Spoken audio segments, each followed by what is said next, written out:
The Raiders, the Houston Texans. Do you think Connor Cook can actually win this game? You know, I think it's possible, Adam, for sure, but I don't see it happening.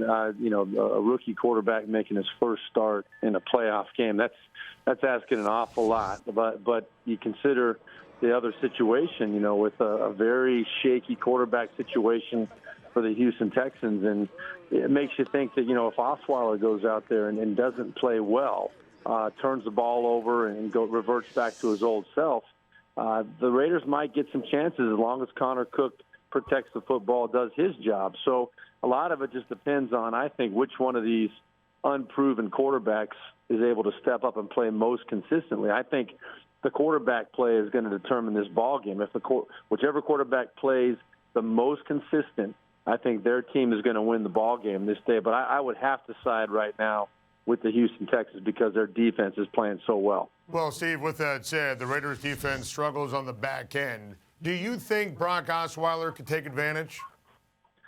You know, I think he can, but the question is whether or not the Texans will be aggressive in trying to exploit that weakness on the back end, or if they're just going to try and play the game close to the vest and really just try and wait for Connor Cook and the Raiders to make mistakes. I would expect with Brock Osweiler's strength, you know, being, you know, setting up strong in the pocket, he can get the ball down the field with anybody.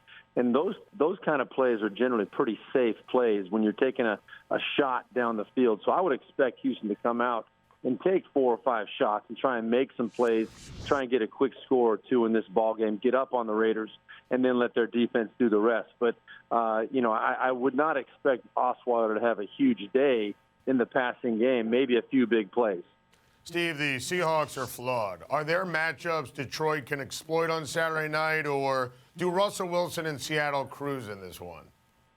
Well, you know, I think when you look at this matchup, everything points against Detroit having a chance to win this ball game. I wouldn't put it out of the realm of possibility. You know, with Matthew Stafford, I think, being the gunslinger that he is, and it's been so long since they've been to the playoffs, I think that emotion and that excitement may end up working in their favor. But as we all know, Seattle's such a tough place to play. And you look at the overall facts of this situation. Matt Stafford, in his career, he's 5-45 against teams that have finished the season with a winning record. I mean, that tells you something right there. 5-45. On the other hand, Russell Wilson in his short career is 26-16 in those same type of ball games.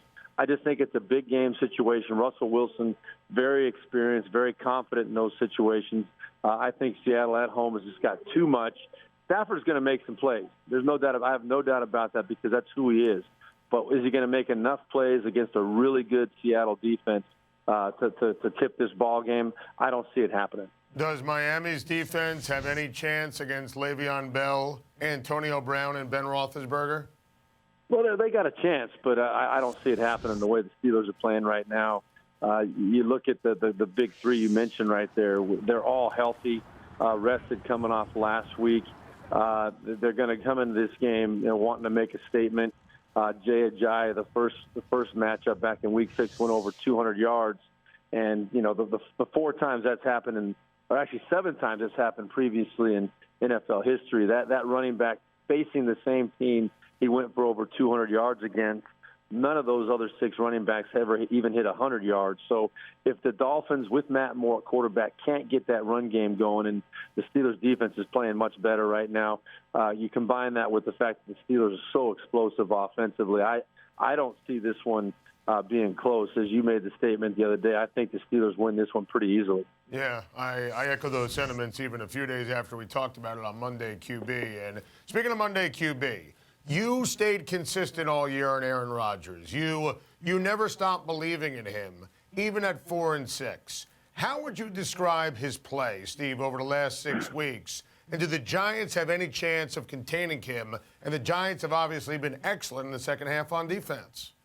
Yeah, they've really been playing well defensively, and that really is the key for why this team, for the Giants, has been able to make the run they've been able to make, winning 9 of their last 11 games. You know, you made the comment about Aaron Rodgers. I saw in him the first 10 weeks of the season when they were 4-6. I saw the frustration that was just kind of emanating from his body language. And we talked about it on the show, and I was like, he's just not himself, Aaron Rodgers. He's not out there, having fun and letting it go and playing his game. When the team feeds off of him so much, and he made the comment after that loss that put him at 4-6 that they were going to run the table. He came out that following week in the 5 weeks following that initial week, and his energy is so positive, so upbeat. He's flying around, he's celebrating, he's doing the that belt thing that he does when things are going well. He's high-fiving everybody, doing the Lambeau leap. His team feeds off of him, and he's playing at such a high level right now. I just can't see this happening in Lambeau. But when you look at the facts, of this matchup, Eli has won as many games at Lambeau Field in the playoffs as Aaron Rodgers has. Eli's 2-0 against the Pack in Lambeau. Aaron Rodgers at home is 2-2 in his career at Lambeau. So, Eli's going to come into this game not intimidated. The Giants feel like they can play. Their defense is playing so well.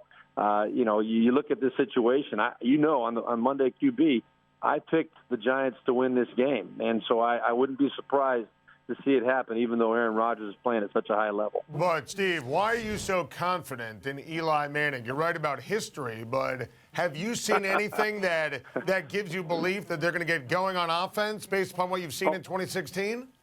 Hey, the comment, history repeats itself, right?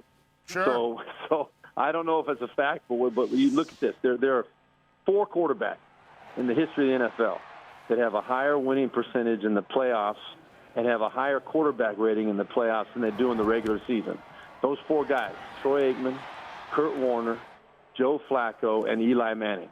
They're the 4 guys that have done better in the playoffs than they do in the regular season. I don't know what the reason is for that, but I know that Eli has a tendency and has shown when he gets in these situations, he steps up and plays much better. So I'm going on history.